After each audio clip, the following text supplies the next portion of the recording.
So finally, everything is in. I have all parts, I have all tools, and I'm ready to proceed and start with the section 6, which is vertical stabilizer. And today I'm planning to work on the page 6.2, step 1 and step 2, but looks like just step 1 for now. So we will start with the step 1. We have to take those two parts, VS1014, which are marked here as 1014 right, 1014 left. In reality, they're just parts VS1014, and well, you have to figure it out which one is which. And we'll have to use our saw, and we will have to cut something from those two parts. Well, basically, let me read a few times.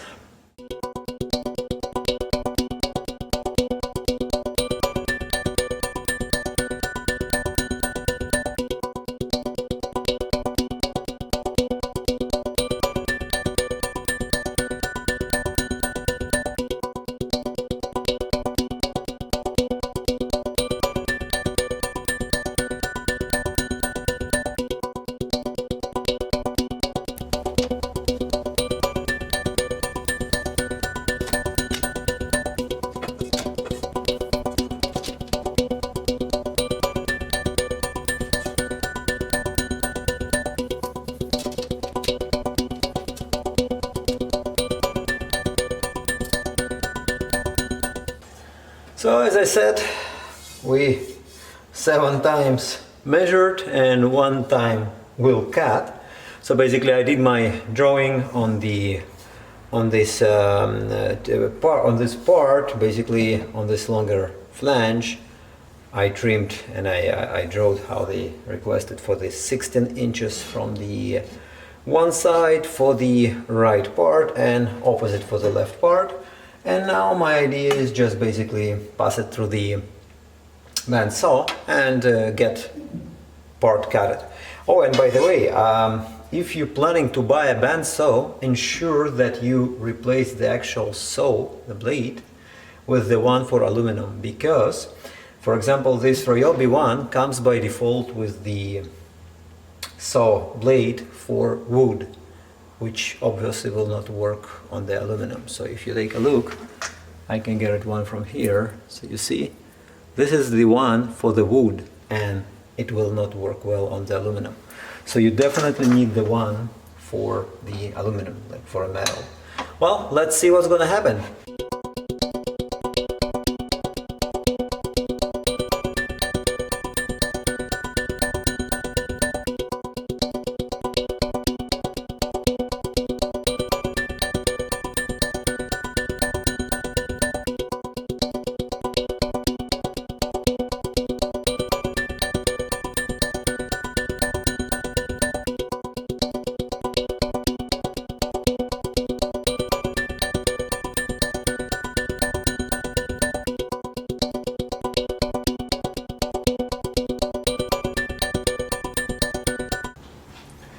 So first step is completed out of many. So basically we just took 2 aluminum parts, we're using a bandsaw, we just cut wherever is required, and after that using the regular file, which is basically deburred or just make edges smooth.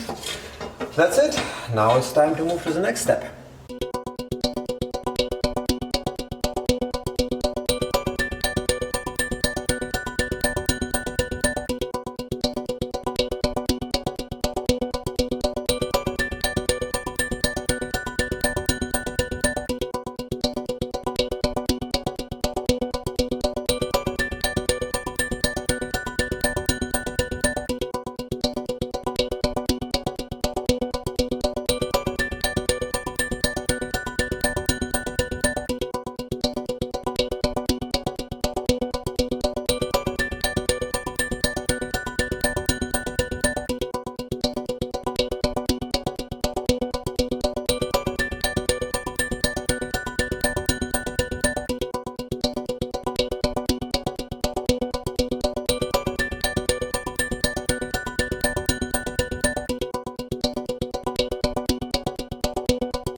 So one of the very important steps is actually the hole deburring on all parts, on all materials, because, well, it has been cut by machine, I guess, and drilled by machine at one's factory. But like we have here the very sharp edges everywhere, so we have to deburr each hole and make all edges nice and like rounded.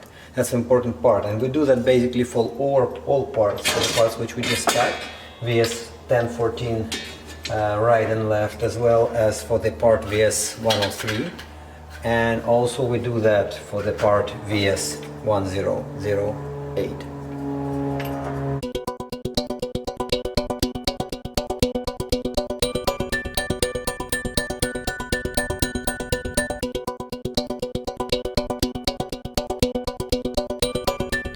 So we are on page 6.2, and it's a step 3. What we actually do right now is we match drilling the flange holes. So all those little tiny holes, we're basically drilling them and installing clecos.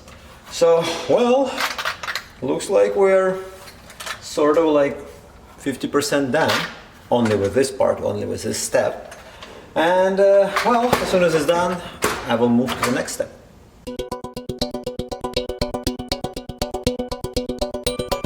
So while I'm removing my clecos from the part, I want to tell you something that, well, I was looking at the steps yesterday, like one by one, what's going to be happening, what to expect. And at some point, we will need the fuel tank sealer. And that is actually not something what I have ordered already, because, well, basically I was just reading through instructions and I found that at some point when we work on the rudder, we need that before we're going to be closing the rudder. So it's a good idea to order it in advance, which I did yesterday. I was browsing the aircraft sprues and as well as the vans, and finally I ordered it from vans, but I was able to find pretty much the same from aircraft sprues, and the amount I ordered is basically 3 O's, because you don't need much for the rudder, as I understood. I did some reading on the internet as well, and well, basically that should be enough. And you know what, this fuel tank sealant, it has like short lifespan, how I understood, so you cannot just like store it for like infinite amount of time. It's maybe like 3 months, 2-3 months. So I ordered 3 O's, and it should be pretty much enough for me to finish a rudder. And well, when time comes and I reach the point when I'm starting to work on my fuel tanks, on my wings, so at that point, of course, I'll have to order more. So that's just some note in regards to what needs to be ordered in advance.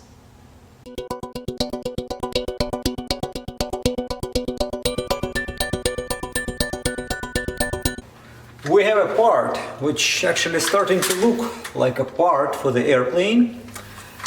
Well, I'm almost there at page 6.2, and I'm right now just finished step 4. So I basically have step 5 and step 6 left on that page. So I just have to basically match drill 2 more holes here. And after that I will have to machine countersink the some holes at this large part at VS 1008, but before, as I said, I have to drill and match hole drill holes, 2 more holes. So well, so far so good. I installed clecos. I haven't installed like clecos everywhere, just as many I need to ensure that I can hold the materials all together and they won't move, and during the drilling, that's a very important part. And yeah, well, it's a big progress, I find. Like, it's nice, it's starting to look like a real part.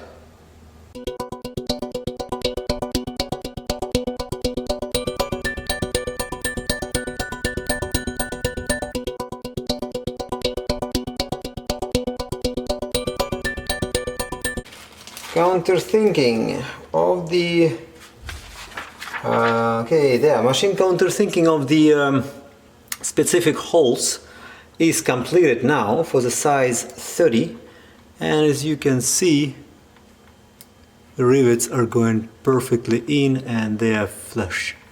So, well, it's good. It's good. I like how it works. I probably have a few words about it, but later. But so far, yeah, it looks nice. So, page 6-2, all steps from step 1 to step 6 are now completed. So, well, I got this part.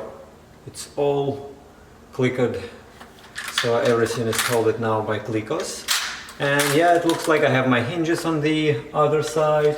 I have my stiffener for the top hinge. I have my stiffener for the bottom side, and also I have my angle stiffeners here. So, well, it looks like it becomes to be like a big part. Of course, once clecos are removed, we're gonna have this part, well, to weight less than now.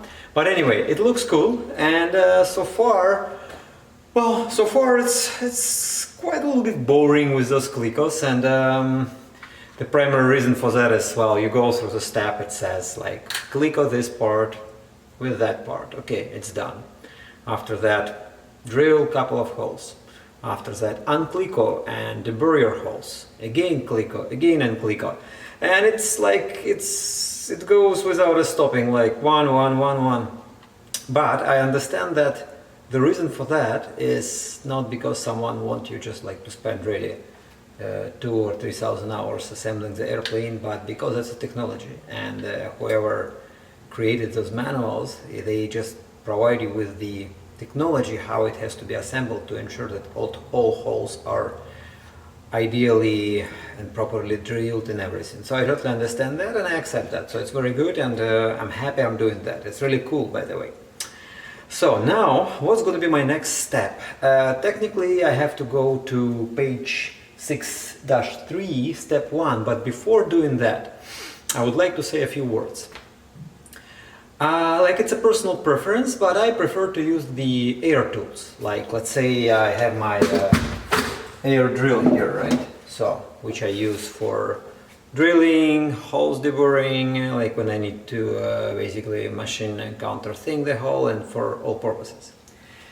And obviously, since this is an air tool, we have to use the air compressor to get the compressed air. And I have my air compressor right on that side. It's a Mastercraft, but it's only 25, I guess 24 gallons. So it's a small air compressor. And if you planning to assemble airplane, if you plan to use your air tools, make sure you have a huge compressor.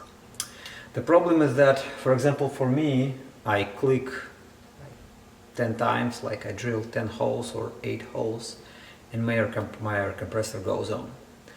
It takes like, I don't know, a minute or 45 seconds to get all that air pressure back, 10 more holes, and again air compressor goes on.